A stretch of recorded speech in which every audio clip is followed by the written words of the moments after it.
नमस्कार, मी असलम मुल्ला. आपण पाहताय कराड वार्ताने पद्मभूषण डॉक्टर कर्मवीर भाऊराव पाटील या पुतळा परिसरात मोठं घाणीचं साम्राज्य झालेलं आहे. या संदर्भात बातमी प्रसिद्ध केलेली होती. काल 3 एप्रिलला बातमी प्रसिद्ध केलेली होती. आज 4 एप्रिल आहे. 4 एप्रिलला काय झाले ते पाहण्यासाठी आता मी घेऊन जातो आहे. या ठिकाणी 3 एप्रिलला मोठं कचऱ्याचं साम्राज्य होतं, कचऱ्याचे ढीग होते आणि नगरपालिकेचं दुर्लक्ष झाले. अशा संदर्भातली बातमी कराड वार्तावर प्रसिद्ध करण्यात आली होती. या बातमीची दखल घेण्यात आली आहे आणि आज आपण पाहू शकता की या ठिकाणी कराड नगरपालिकेच्या कर्मचाऱ्यांनी आपलं कर्तव्य बजावत या परिसरात सध्या स्वच्छता केली आहे.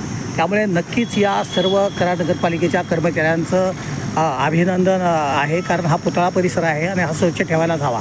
तसंच व्यावसायिकांनी देखील आपलं भान ठेवलं पाहिजे. अस्ताव्यस्त कुठे कराड शहरात कचरा टाकू नये, हे देखील त्यांनी आपलं कर्तव्य पाळलं पाहिजे.